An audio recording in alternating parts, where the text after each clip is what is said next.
Warahmatullahi wabarakatuh. Salam sejahtera untuk kita semua. Salam NKRI, salam merah putih. Nah, ada momen di mana Irma Caniago membela Mbak Puan. Ada apa sebenarnya? Nah, jadi ini termasuk video yang agak agak sudah lama guys ya, karena si YouTube meminta rekomendasi Irma Caniago, jadi harus saya cantumkan guys. Jangan ribut ya. Nah, kemudian ini koplak memang ini si KPK. Kenapa? Karena mengaku sampai sekarang belum bisa periksa Mulyono. Ada apa? Wah, ternyata saya baru tahu ternyata Mulyono itu punya ilmu guys. Dan itu sangat luar biasa ilmunya. Seperti apa ilmunya? Mari kita simak baik-baik. Perhatikan baik-baik ya. Assalamualaikum warahmatullahi wabarakatuh. Waalaikumsalam. Terima kasih Datuk Karni sudah mengundang saya. Tapi saya ingin klarifikasi sedikit tadi Fadli menyatakan juga, dan saya sudah memberikan tangan saya ke depan bahwa saya sudah nonaktif sebagai ketua DPP di Partai Nasdem, karena saya sekarang sebagai komisaris dan itu nggak boleh di BUMN, dan itu sudah saya lakukan bahwa saya sudah mundur. Jadi saya sekarang bisa disebut sebagai dulu ya. Datuk tahun berapa? Politisi perempuan dari aktivis Maju Perempuan Indonesia. Saya salah satu penggagas dari MPI, Maju Perempuan Indonesia, kebetulan alhamdulillah. Penggagas. Dan saya malam hari ini sedikit prihatin sebenarnya, karena memang seperti Adinda tadi sampaikan bahwa melaporkan ke polisi itu adalah hak konstitusi ya sebagai warga negara. Tapi kok saya ini prihatin sekali sejak Pilpres kemarin itu dengan hiruk pikuk politik identitas di Indonesia ini yang nggak berhenti menurut saya. Kenapa Adinda tidak tabayun sama Uni Puan Maharani? Sebagai Muslim harusnya tabayun dulu. Pailah kata Uni Puan Maharani, batanyolah ke Uni. Tuh sabananyo nan muka sui disampaikan tuh. Gitu ya. Masih bisa saya walaupun saya nggak lahir di Sumatera Barat. Jadi tabayun dulu lah gitu ya sebelum kita masuk ke ranah hukum gitu. Lagi pula saya melihatnya salah nggak sih Puan? Menurut saya nggak salah. Kenapa nggak salah? Saya ini perempuan, saya seorang ibu. Nggak salah Puan mengatakan itu. Kenapa?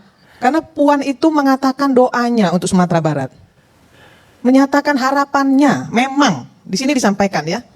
Semoga Sumbar menjadi provinsi yang memang menjadi pendukung Pancasila. Tadi Fadli mengatakan bahwa banyak interpretasi kalimat yang disampaikan Puan. Dan saya salah satu yang menginterpretasikan secara konstruktif. Menginterpretasikan secara positif. Karena ada harapan di situ. Puan tidak mengatakan bahwa Sumatera Barat tidak Pancasilais. Keliru tadi bahasanya Fadli. Bukan tidak Pancasilais, tapi semoga Sumatera Barat memang menjadi pendukung negara Pancasila. Jadi nggak ada urusannya dengan manusia-manusia atau rakyat Sumatera Barat itu tidak Pancasilais. Jadi jangan juga diputer-puter gitu ya. Ini terkait dengan mengaku belum bisa Pak mantan presiden. Kita juga belum tahu seperti apa sih yang disampaikan. Jadi kami di KPK itu menangani perkara itu secara berjenjang. Mulai ada laporan dari masyarakat ataupun misalkan temuan oleh BPK hasil audit atau BPKP, kemudian kita tindak lanjuti di PLPM atau Dumas, kemudian dari sana tindak lanjuti penyelidikan, kemudian kalau dianggap memang ada peristiwa tindak pidana korupsinya, naik penyidikan, di penyidikan baru dilakukan upaya-upaya paksa, ya, memanggil, menggeledah, menyita, memeriksa orang untuk menemukan tersangkanya. Nah, kita tidak tahu seperti apa ini. Kalau ada laporannya, tentunya secara berjenjang nanti ditunggu saja. Tunggu laporannya ya.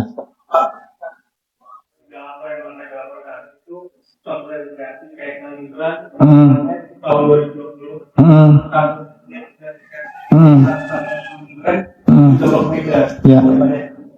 Sampai saat ini di penyidikan belum ada ya. Itu jawabannya, itu di penyidikan belum ada. Mungkin ada di masih ada di PLPM atau di mana? Nanti bisa disusuri. Ya, Masih tahun 2020 ini belum ada. harus masuk. Itu Terus tadi kerja saya apa selama sampaikan ini? bahwa prosesnya laporan itu masuk ke PLPM atau Dumas, kemudian diteliti di Dumas. Kalau sudah dinyatakannya layak untuk dilakukan penyelidikan untuk menemukan peristiwa tindak pidana korupsi, terbitlah sprindik, kemudian dilakukanlah penyelidikan. Setelah dilakukan penyelidikan, ditemukan bukti-bukti, nah dan dinyatakan ini berdasarkan pasal 44 ini naik untuk ke penyidikan. Nah, kita expose naik penyidikan, di penyidikan kita melakukan upaya paksa, pemanggilan, penangkapan, penggeledahan, penyitaan dan lain-lain untuk menemukan tersangkanya gitu ya. Jadi sampai saat ini apa yang tadi Mas Rizky sampaikan itu belum ada khususnya di penyidikan belum ada. Nah, di penyelidikan saya belum monitor, nanti kita cari ya. Kemudian Monitor berarti nggak terkait kerja. dengan CSR BI, ini beberapa tadi anggota DPR disebutkan oleh Mas Rizky ya. Ini sedang kita dalami aliran dana apakah hanya pada 2 orang yang sudah kita panggil atau kepada yang lainnya, karena berdasarkan keterangan saya juga baca di media, ada keterangan waktu doorstop dari Pak Saudara S menyatakan bahwa semuanya dapat, kan gitu kan, semuanya dapat. Kita sedang dalami, karena yang kita temukan sejauh ini bahwa yang khususnya ya yang sudah kita periksa itu dana CSR itu tidak dipergunakan sesuai dengan peruntukannya, ya. Kemudian ini ada terkait dengan CSR BI juga ada diduga bahwa seseorang berinisial R ya menemui seseorang petinggi berinisial R juga dan R-nya itu bertemu dengan saudara Bapak A ya gitu. Bapak A gitu, di Kebayoran Baru. Dicari aja. Dari nggak tahu kapan itu, saya juga ini baru dapat informasi ini.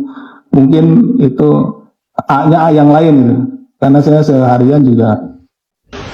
Saya dulu juga sama. Saya tidak Kepintarannya saat itu tidak waktu mahir. masih remaja Oh, ini juga ilmunya sama. nih. Orang tua saya tidak mampu. Terus kelebihan saya apa ya? Kalau teman saya belajar 2 jam, ya saya belajar 4 jam. Teman saya belajar 4 jam, saya belajar 8 jam. Pantas. Sangat pintar. Hanya seperti itu. Gokil, kalian tengok guys, Tengok, Bang. itu baru namanya orang pintar guys. Kalian tengok cara metode belajarnya guys. Orang 2 jam, dia 4 jam. Orang 4 jam, dia 8 jam guys. Itu baru metode belajar yang benar. Gak heran sih gua, orang itu dijuluki orang pintar sedunia karena metode belajarnya guys. Wow, nggak kaleng-kaleng Pantas guys. KPK belum bisa Kalian tangkap harus dia. tiru cara belajar orang ini guys. Kalian mau pintar nggak? Mau nggak? Mau pintar dan cerdas nggak? Jika mau pintar dan cerdas, kalian harus ikuti metode orang ini guys ya. Nggak heran sih gua, orang ini pada masanya dapat lulusan terbaik di UGM guys, saking pinternya dan cerdasnya. Gokil. Respect gua Pak. Respect. Guys, kalau mau pintar harus dilipat gandakan ya. Jadi kalau misal sebelumnya ada yang korupsi 200 triliun, ya harus digandakan 400 triliun. Kalau ada 400 triliun harus di atasnya lagi 800 triliun. Supaya apa? Supaya rakyat tambah rajin membayar pajak. Oplak. Komentar kalian. Assalamualaikum warahmatullahi wabarakatuh.